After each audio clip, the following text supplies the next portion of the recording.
Bien, hoy les voy a ayudar a estudiar un poco la unidad número 9 que complementa a bioquímica de enfermería, ¿sí? Donde ahí van a tener en cuenta todo lo que es metabolismo, las fases del metabolismo y las vías metabólicas. En esta unidad van a hablar solamente de las vías metabólicas que tienen en cuenta los hidratos de carbono, ¿sí?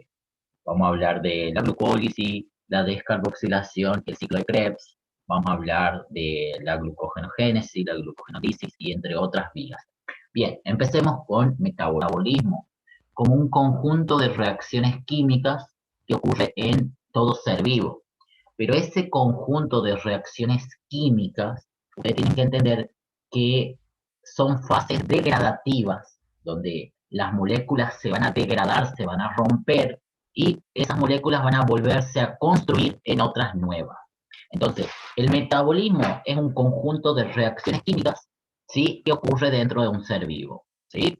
Y ahí va a tener instrucción y degradación, pero también forma parte de la digestión y la absorción de nutrientes.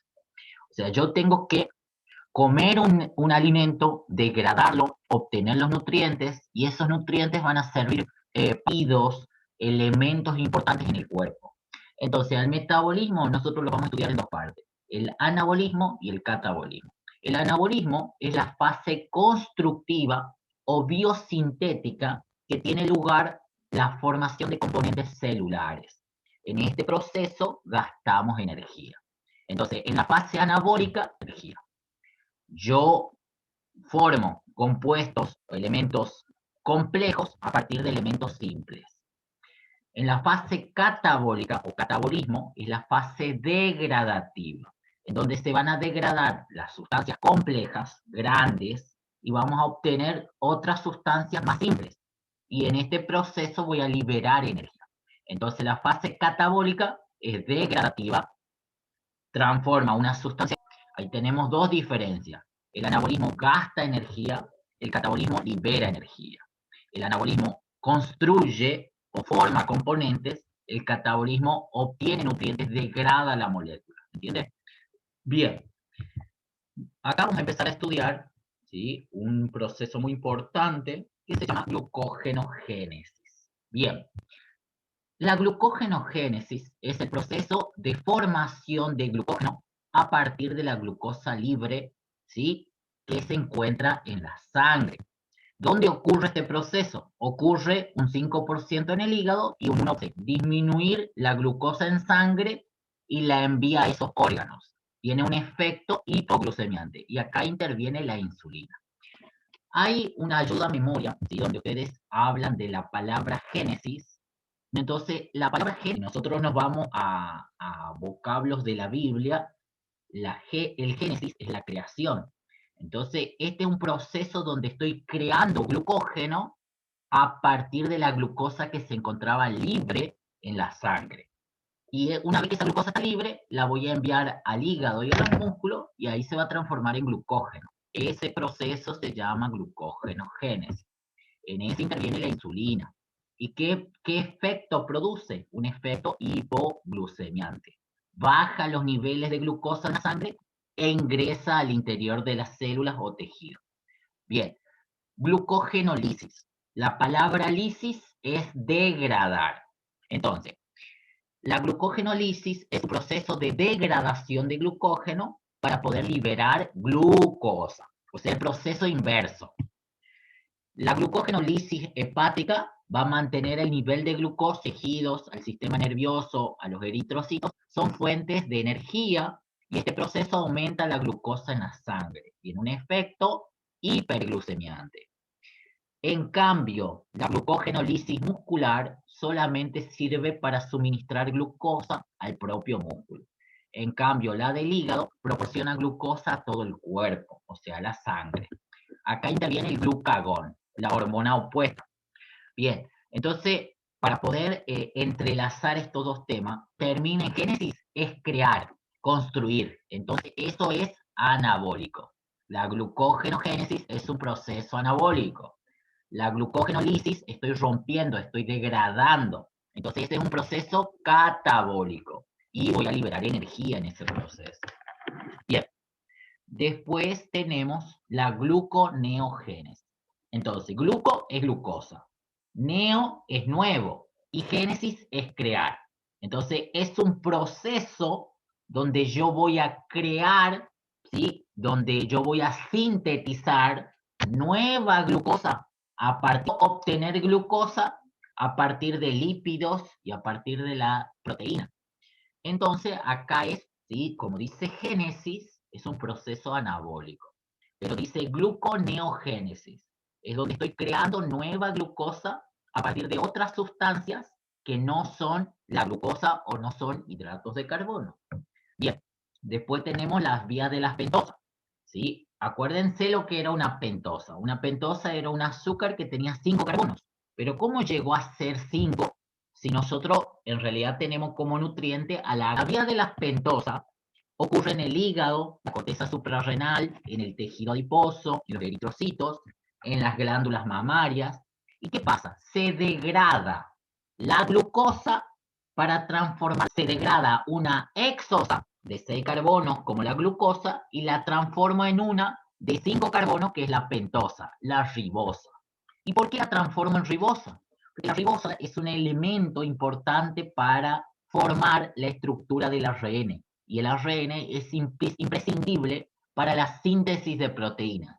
Yo necesito hacer vías de las pentosas en determinados órganos para poder transformar ribosa y esa ribosa va a ser utilizada para formar el ARN y ese participar en la síntesis de proteínas. Bien, este es un proceso anabólico o catabólico, ¿sí? A veces lo entienden como anabólico, que estoy construyendo una ribosa a partir de una glucosa, pero está mal, ¿sí? Yo estoy degradando algo más de 5, entonces es una vía catabólica, ¿sí? Ahí está un errorcito de concepto. Bien, después tenemos que estudiar lo que se le llama glucólisis, descarboxilación y el ciclo de Krebs o ciclo del ácido cítrico. Bien, vamos a ir entendiendo parte por parte. ¿Qué es la glucólisis? La glucólisis es un proceso catabólico. ¿Dónde ocurre ese proceso? Ocurre en el citoplasma, donde la molécula de glucosa se degrada a 2 moléculas de ácido pirúvico. Y de ese proceso se van a liberar, ¿sí?, 2 moléculas energéticas, ¿sí?, que se llaman NAD reducido o NAD hidrogenado, ¿sí? Pero ¿a partir de qué se forman? A partir del NAD oxidado. El NAD que viene de las vitaminas B2 y B3, que ya lo estudié, ¿sí? Esas coenzimas o aceptores de electrones van a participar en estos procesos. Entonces, entran 2 NAD oxidados y van a salir como reducidos porque se roban electrones de la molécula para poder degradarla y de esa manera almacenar la energía, ¿sí? Pero para poder iniciar ese proceso, la glucólisis necesita 2 ATP para iniciar la primera etapa. Se la llama primera fase de la respiración celular. Bien, para poder entenderlo lo vamos a hacer con un esquema. A ver, acá tienen a la molécula de glucosa y esta molécula de glucosa que tiene 6 carbonos, ¿sí?, entra, ¿sí?, al citoplasma, entra al interior de la célula, porque este era un nutriente. Primero, yo me comí un alimento que tenga hidrato de carbono, obtuve como nutriente a la glucosa. Y esa glucosa de la sangre va a ser utilizada para las células para poder hacer la glucólisis. ¿Sí? Rompo la molécula, ¿sí?, en 3. Y por eso necesita el ATP para poder iniciar. El ATP se rompe a 2 moléculas de ADP. O sea que libera el fósforo. Y ese fósforo me ayuda a poder transportar, ¿sí?, la molécula y luego, ¿sí?, entran los NAD y van a robarse esos electrones para poder liberar la molécula de fósforo, ácidos pirúvicos. Entonces, en pocas palabras, la glucólisis es un proceso catabólico que ocurre en el citoplasma, donde la molécula de glucosa es degradada a 2 moléculas de ácido pirúvico, como ustedes lo están viendo de esta manera. Y de ese proceso necesito para iniciar 2 ATP y voy a liberar 2 NAD en ese proceso. Bien. Después de la glucólisis, sigue la descarboxilación o también llamada oxidación del ácido pirúvico. En este proceso se sigue degradando el ácido pirúvico con la acción de la piruvato deshidrogenasa. ¿Y de qué pasa con ese ácido pirúvico? Se rompe el grupo carboxilo y de ese grupo carboxilo se libera el dióxido de carbono y se forma el grupo acetilo. Y se libera una molécula de NAT reducido o hidrogenado por cada ácido pirúvico. Vamos a entenderlo un poco mejor. A ver, acá tienen la molécula del ácido pirúvico, ¿sí? Acá está el ácido pirúvico y lo que hace la enzima que se llama piruvato deshidrogenasa o piruvato descarboxilasa, rompe el grupo carboxilo de acá, ¿sí? Va a romper, ¿sí? Y de ese proceso, ¿sí? De ese proceso voy a liberar un NAT y ese NAT va a tratar de robarse, ¿sí? Un protón. Entonces el NAT roba los electrones y se transforma en NAT reducido.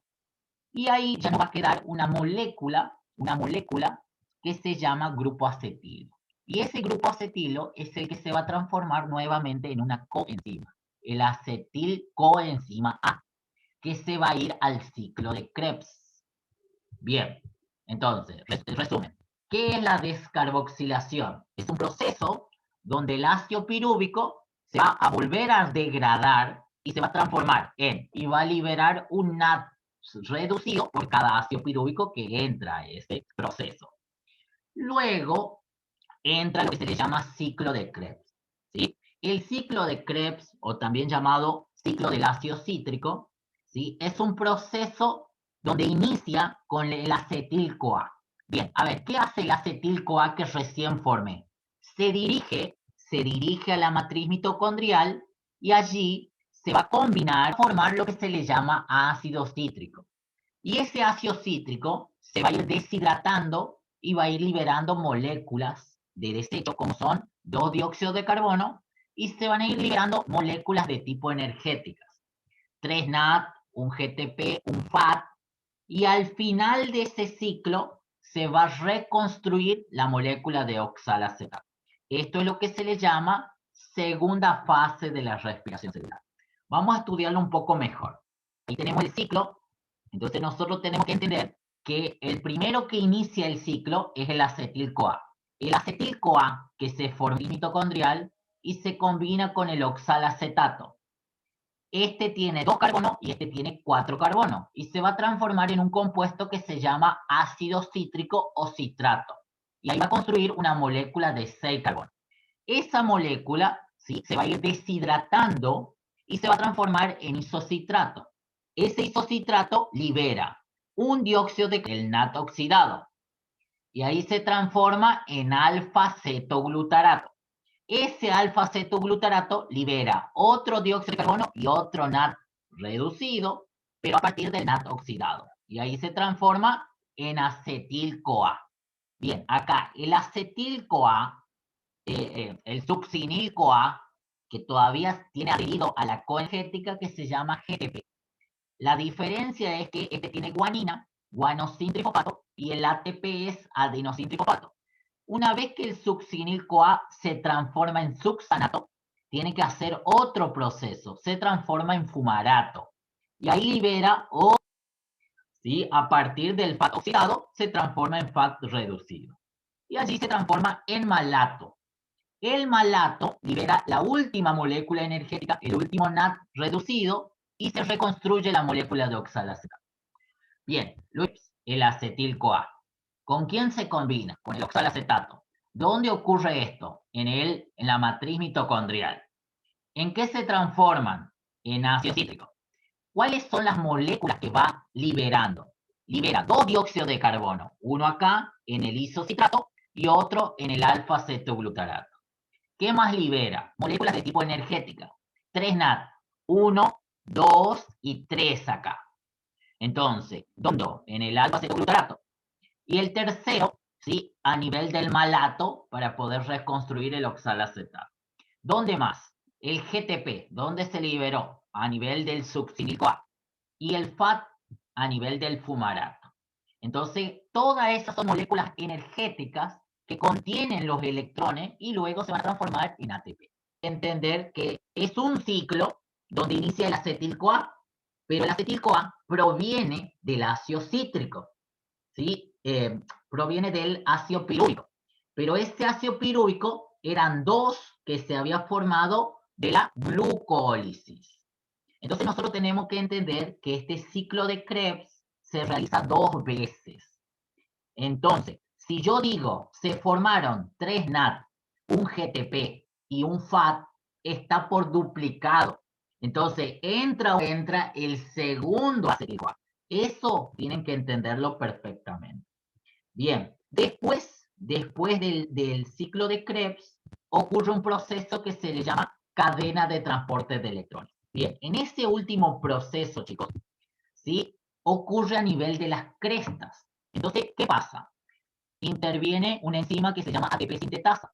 Por cada NAT que entra a nivel de las crestas, llega a bombear al otro lado 6 protones, ¿sí? Si entran los NAT, ¿sí? Y ese complejo de proteínas que tenemos en las membranas mitocondriales a nivel de las crestas se llaman complejos de Ajaxón. Y lo que hace es bombear protones y de esta manera poder hacer un flujo de iones y obtener energía. Entonces, por cada NAT hidrogenado se bombea al otro lado de las crestas 6 protones. Por cada FAT, 4 protones. Y lo que hace al último, el oxígeno, porque a nivel de las mitocondrias hay oxígeno, se produce el proceso de... El oxígeno se va a apropiar de 2 protones y de ese proceso se forma el agua. Bien, acá lo van a tener más gráfico. ¿Ven? Entonces lo que va haciendo que los NAT que ustedes fueron formando durante los procesos van a ir atravesando cada complejo de Ajaxón. Y una vez que llega al último complejo de Ajaxón, allí se va a formar el agua. Bien, la profesora le va a enseñar a hacer el cálculo, ¿sí? Entonces acá tienen varios esquemas, ¿ven?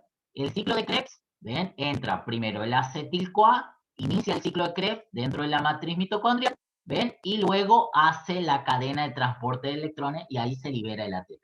Bien, lo importante es que ustedes me hagan el conteo. Acá le voy a borrar, ¿sí? Para que lo hagamos juntos, ¿sí? Ustedes van a entender que en cada proceso de la glucólisis, ¿sí? Desde la glucólisis, la descarboxilación, ustedes van a ir, ¿sí? Van a ir formando energía.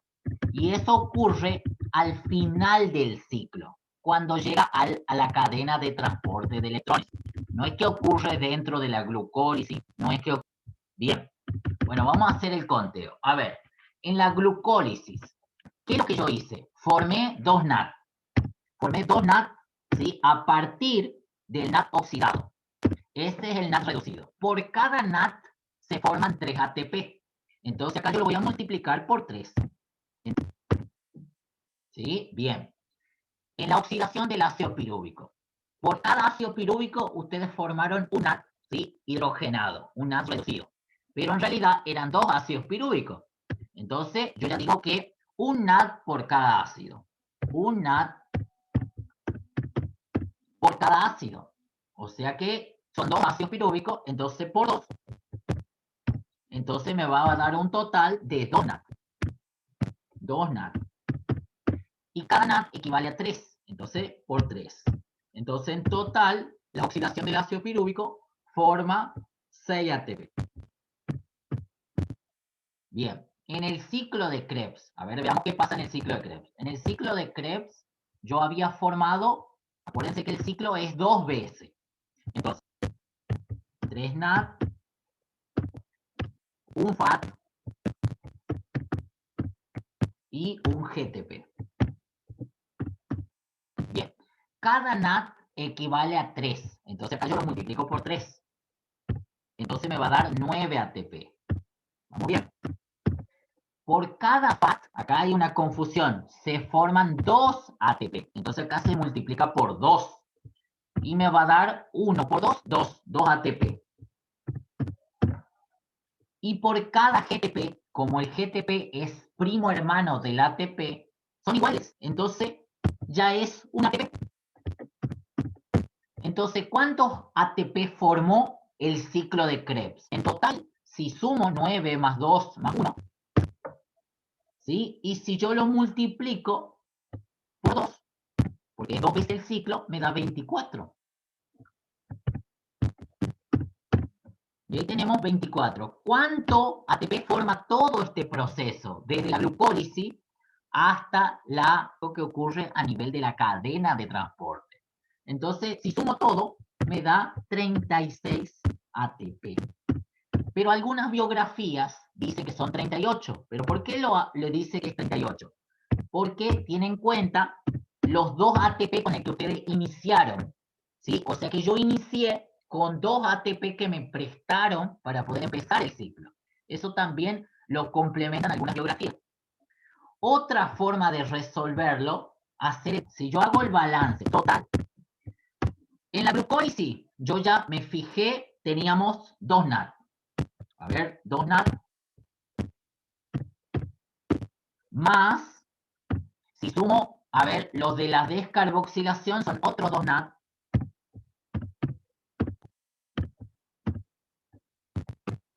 ¿Sí? Más las del ciclo de Krebs. Las del ciclo de Krebs son 3 NAD, pero como es por duplicado, son 6. 6 NAD. En total, ¿cuánto me da? 10. 10 NAD.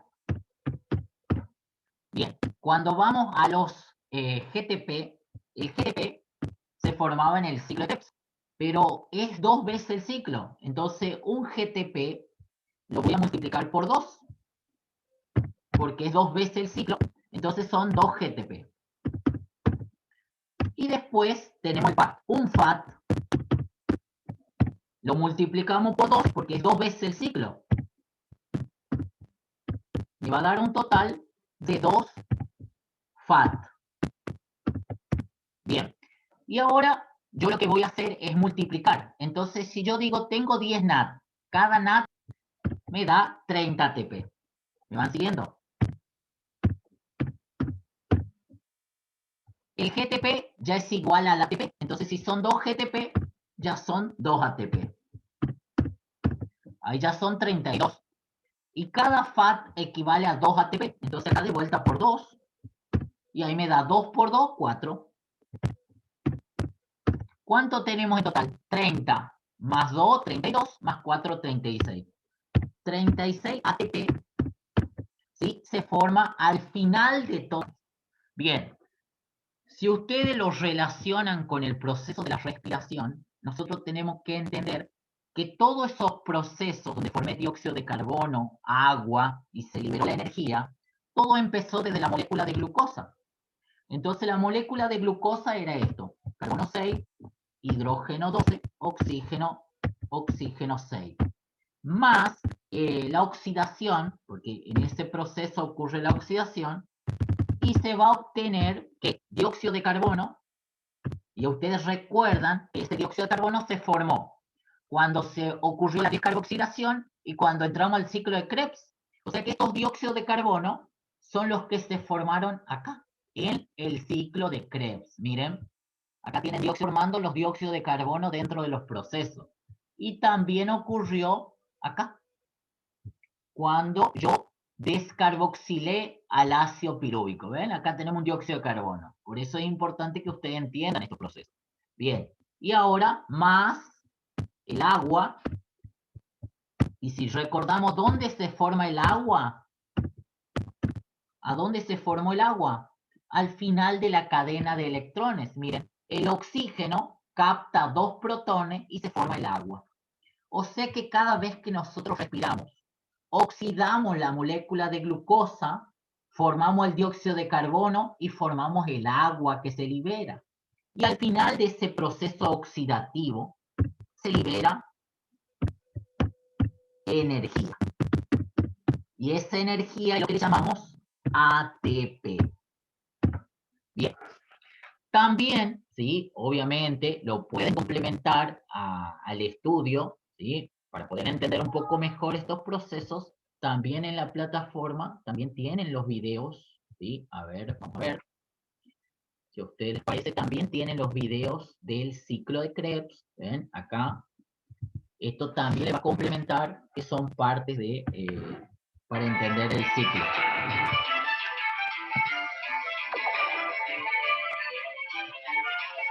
La respiración celular. Programa 4. El ciclo del ácido cítrico o de Krebs.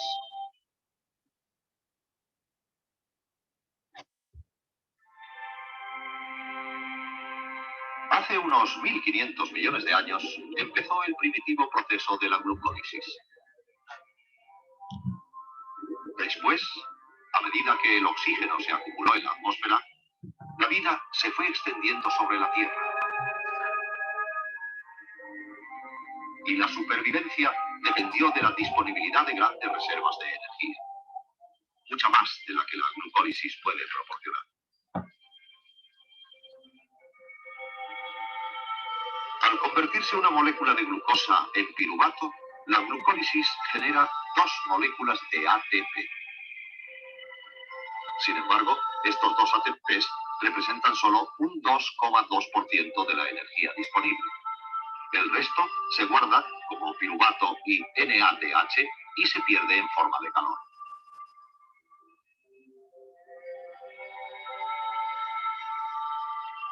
En la segunda fase de la respiración celular, el ciclo de Krebs, se libera más energía mediante el metabolismo del piruvato. El ciclo de Krebs obtuvo su nombre del bioquímico británico Hans Krebs, que siguió al piruvato más allá de la glucólisis. Dentro de la célula, el piruvato se traslada desde el citosol y a través de ambas membranas mitocondriales hasta la matriz. El piruvato es una molécula de 3 carbonos, pero el ciclo de Krebs solo utiliza una molécula de 2 carbonos como punto de partida. Así que es necesario un proceso intermedio, la descarboxilación oxidativa, que prepare al piruvato para el ciclo de Krebs. Cuando el piruvato encuentra la coenzima A, el complejo suelta 2 electrones, un átomo de hidrógeno y dióxido de carbono para formar un acetilcoenzima A al aceptar los 2 carbonos. Los electrones y el hidrógeno son recogidos por un NAD+, formando NADH, un portador de energía intermedio. Es en los 2 carbonos del acetilcoenzima A en los que vamos a fijarnos. Primero, vamos a retroceder un poco y a echar un vistazo al ciclo de Krebs.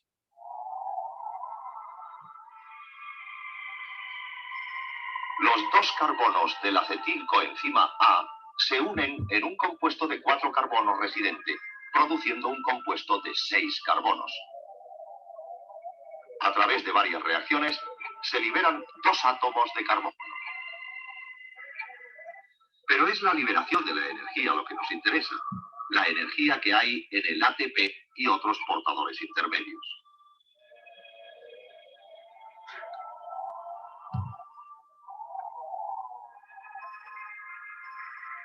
Aquí tenemos una visión general del ciclo de Krebs.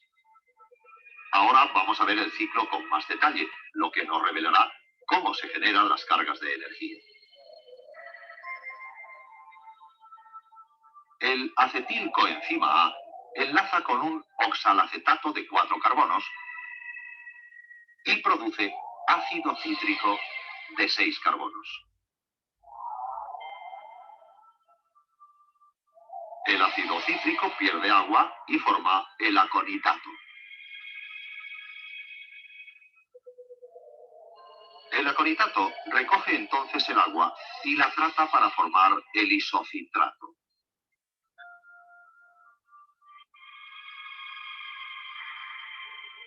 El isocitrato se encuentra con un NAD+, formando un portador de energía, NADH y oxalsucinato. El oxalsucinato pierde una molécula de dióxido de carbono, formando cetoglutarato de 5 carbonos.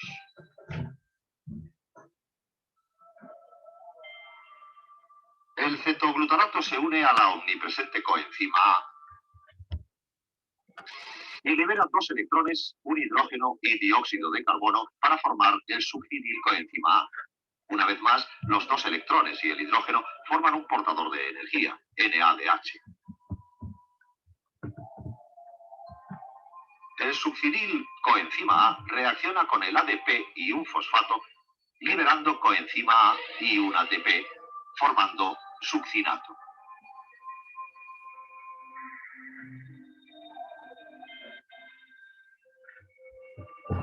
El succinato encuentra una molécula de FAD y esta reacción da lugar a un recién llegado, el portador de energía FADH2 y el fumarato. El fumarato, a su vez, reacciona con el agua para dar lugar al malato.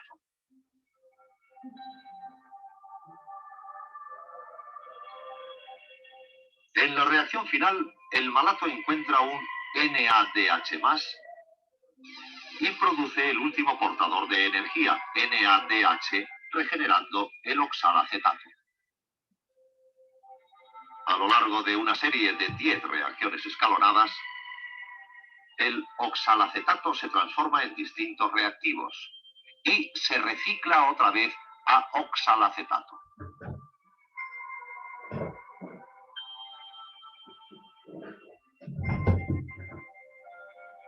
En cada vuelta del ciclo se lleva energía a 3 NADH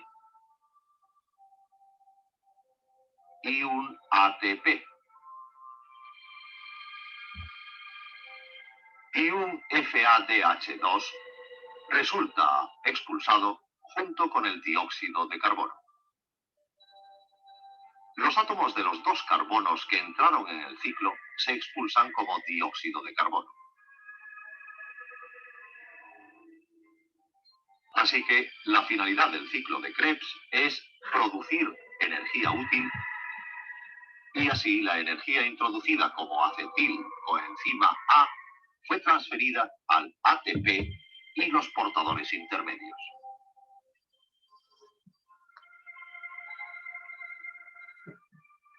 Tanto NADH como FADH2 llevan electrones activados que se utilizarán para almacenar energía en forma de ATP.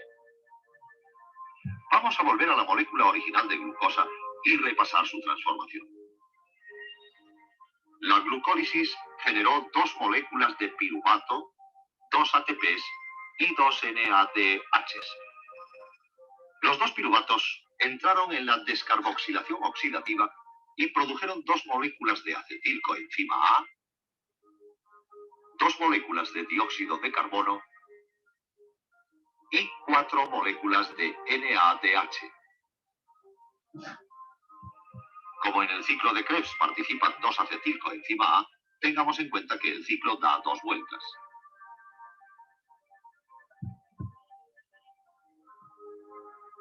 Ahora vamos a hacer lo que suele hacerse con los desperdicios: deshacernos del dióxido de carbono. Así que, hasta este momento de la respiración celular, la glucosa ha dado lugar a 4 ATPs y 12 impacientes portadores de energía.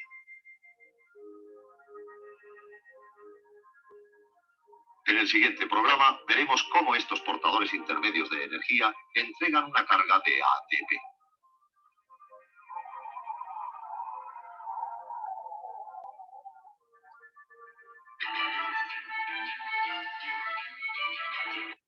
Bien, después de este proceso, tienen que entrar a la cadena de transporte de electrones para poder transformar esos NAD y Células esos FAD. eucariontes, glucólisis es un proceso que ocurre en el citosol.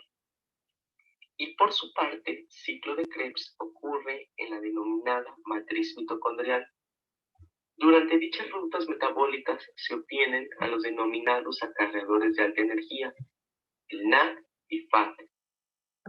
Dichos NAD y FAD pueden ser enviados a continuación al proceso denominado fosforilación oxidativa, o también conocido como cadena transportadora de electrones.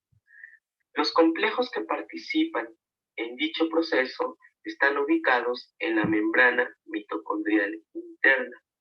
Es una serie de complejos proteicos, de coenzimas y citocromos muy enriquecidos. Básicamente se encuentran conformados por el complejo número 1, denominado complejo de la NAD deshidrogenasa. El complejo número 2, también denominado succinato deshidrogenasa. Sí, el mismo que aparece en el ciclo de Krebs. El complejo número 3, también conocido como el complejo de la citocromo C reductasa, el complejo 4, complejo de la citocromo C oxidasa y el complejo de la ATP sintasa, quien se encarga propiamente de la síntesis de ATP. Asimismo, podemos reconocer la presencia de una coenzima Q de naturaleza no proteica y de un citocromo C, ambos movibles a través de dichos elementos. Ahora bien, ¿cómo ocurre dicho proceso? El NAD básicamente es oxidado por el complejo número 1. Cuando sucede esto, le dona 2 electrones a dicho complejo. Estos electrones empezarán a viajar a través de estos elementos. Del complejo número 1, los electrones se van hacia la coenzima Q, de aquí hacia el complejo número 3, del complejo número 3 al citocromo C, del citocromo C al complejo 4 y del complejo 4 fluyen de vuelta hacia la matriz mitocondrial. Cuando regresan hacia la matriz, se combinan con medio oxígeno y 2 hidrógenos para formar una molécula de agua. Lo importante es que a través de dicho proceso, los complejos empezarán a bombear protones. El complejo número 1 bombeará 4 protones. El complejo número 3 bombeará también 4 protones. Y el complejo número 4 bombeará 2 protones. Estos protones viajarán de regreso contra su gradiente de concentración a través de la ATP sintasa. Cuando lo hacen, le dan la fuerza motriz a la ATP sintasa para que fosforile ADP y lo convierta en ATP. Es importante recalcar que cada 4 protones que fluyen a través de la ATP sintasa sirven para que dicho complejo fosforile ADP en ATP. Pero, ¿qué sucede en el caso del FAT? El FAT, por su parte, es oxidado por el complejo número 2. Cuando esto sucede, nuevamente se donan 2 electrones, mismos que empezarán a viajar del complejo número 2, van hacia la coenzima Q, de la coenzima Q al complejo 3, del complejo 3 al citocromo C, del citocromo C al complejo 4 y de aquí de regreso hacia la matriz mitocondrial, combinándose nuevamente con medio oxígeno y 2 hidrógenos para formar una molécula de agua. Como te podrás dar cuenta, el complejo número 1 no participa en esta ocasión, por lo que no bombeará protones hacia el espacio intermembranal, a diferencia del complejo número 3, que bombeará 4 protones, y el complejo número 4, que bombeará 2 protones solamente. Cuando estos protones viajan de regreso contra su gradiente de concentración, cada 4 protones proveen a la ATP sintasa de la energía suficiente para que fosforile un ADP en ATP. Si hacemos un poco de matemáticas, a partir de un NAD, debido a que se bombearon 10 protones, sirven para sintetizar hasta 2.5 ATPs. Y a partir de un FAT, debido a que solamente bombean 6 protones, sirve para sintetizar hasta 1.5 ATPs. Bien. También les invito a que se pongan a revisar también el contenido teórico, ¿sí? En el contenido teórico también van a tener bastantes ejercicios que le van a servir para poder ir entendiendo la materia más a fondo, ¿sí? Si yo me voy a ¿sí? En la unidad número 9, ¿sí? Lo van a estudiar en dos partes, ¿sí? Primero algunas vías metabólicas, ¿sí? Y van a hacerlo en dos partes, en una parte 1 y una parte 2.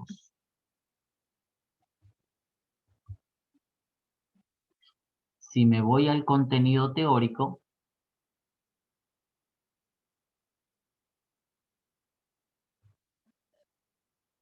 fíjense,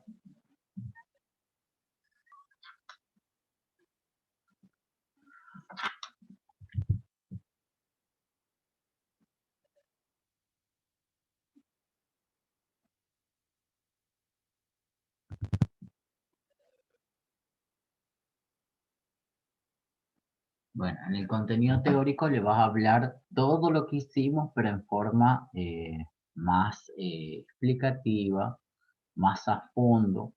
Obviamente las clases, recuerden que son resúmenes, son introducciones para que puedan ir desarrollando la materia. Bien. Veamos.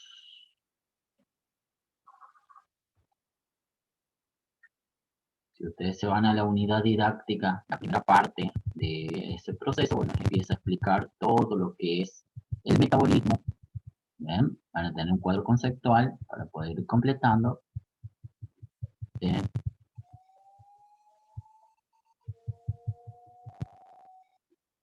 Van a hablar mucho del ATP. ¿Bien? Acá tienen que armar un concepto de metabolismo, la diferencia entre anabolismo y catabolismo, que fuimos dando de manera un poco más sencilla. Bueno, ahí está, el anabolismo y el catabolismo, uno libera energía, otro gasta energía, otro degrada moléculas más grandes a otras más simples, que nosotros le llamamos moléculas complejas. Ahí tienen que unir con flecha, ¿sí? Con qué proceso corresponde, si es anabólico o catabólico. ¿Ven?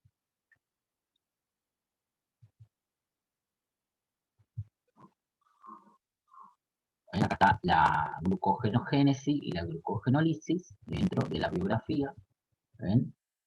¿Sí? O sea, la glucosa, cuando hay un exceso, la insulina me permite llevarla al hígado y que se transforme en glucógeno. Y eso se le llama glucogenogénesis. Y la degradación de ese glucógeno para liberar glucosa se llama glucogenólisis. Es el proceso inverso. Por eso esta materia tiene mucha relación, ¿sí? Mucha lectura, mucho análisis. ¿Ven? La diferencia entre cada proceso, que es la glucogenólisis, y muchos cuadros de resúmenes para que ustedes vayan complementando el estudio. ¿Ven? Bien, acá empieza glucólisis, que es el proceso, y ahí está hablando, ¿ven? De los dos ATP que iniciaron, más los dos NAD, que forman las dos moléculas de ácido pirúvico que voy a obtener a nivel del citoplasma. ¿Ven? Todo está en el material de la cátedra, ¿sí? Así que van a tener que leerlo. ¿Sí? Bien, hasta ahí creo que es la primera parte que van a estudiar, ¿sí? En la segunda parte ya completa lo que es, ¿sí? En la segunda parte completa lo que es el ciclo de Krebs, ¿sí? Tengan cuidado a la hora de completar esa tarea dentro del ciclo de Krebs, porque en el video, ¿sí? Habla del aconitato, ¿sí? Que es una molécula semejante, pero en la biografía no se la nombra. Entonces, a la hora de completar el ciclo de Krebs, tienen que adaptarse a la biografía de la cátedra, chicos. Bien, en esa segunda parte, si yo me voy al ciclo de Krebs, ven acá, está el proceso, ¿ven? Si me voy al ciclo de Krebs, ven acá tienen la descarboxilación, el ácido pirúvico con ayuda de la piruvato deshidrogenasa, rompe el grupo carboxilo, libera el dióxido de carbono y se transforma en grupo acetilo y ese se va a transformar en acetil-CoA. Y se libera el NAD hidrogenado a partir de un NAD oxidado. En el ciclo de Krebs, que acá tienen todo el proceso, ¿ven? Que acá ¿ven? No habla del aconitato. Entonces tienen que adaptarse, ¿ven? Acá les habla, ¿ven? El acetil-CoA inicia el ciclo y se combina con el oxalacetato, se transforma en citrato, isocitrato, alfa-cetoglutarato, succinil-CoA, succanato, fumarato, malato. Y se reconstruye la molécula de oxalacetato. Cuando yo voy a hacer la tarea de completar, ¿ven? Acá tienen todo el proceso, acá tengan mucho cuidado y acá tienen que completar, chicos. Miren, el acetil-CoA va acá, se transforma en citrato. Ese citrato en isocitrato, y ahí ¿qué hace? Libera un dióxido de carbono y un NAD hidrogenado o reducido, y se transforma en alfa-cetoglutarato. ¿Y ahí qué hace? Libera otro NAD reducido y otro dióxido de carbono en el circulito o el globito de color azul. Y ahí se transforma en succinil-CoA. El succinil en succanato. El succanato, ¿sí? Antes de transformarse en fumarato, libera el FAT. Y ahí me transformo en malato y libero la última energía, el último NAD hidrogenado. Pero siempre recuerden, chicos, que si entró un NAD oxidado, se libera NAD reducido. Tenemos que hacerlo de esta manera. Así que tienen que completar de esta manera. ¿Ven? Si entró NAD oxidado, sale reducido y libera el dióxido de carbono. ¿Sí? Traten de completar de esa manera para que puedan entender bien todos sus resúmenes. Y acá habla de la fosforilación oxidativa, y ahí es donde van a ir bombeando, ¿sí? Los protones, ¿sí? Para poder transformar los NAD y los FAT en ATP. Bien, tengan mucho en cuenta todos esos procesos y bueno, así que hay mucha lectura, mucho complemento, así que a estudiar. Es una materia hermosa, muy interesante y espero que les haya gustado el video y bueno, a estudiar, no nos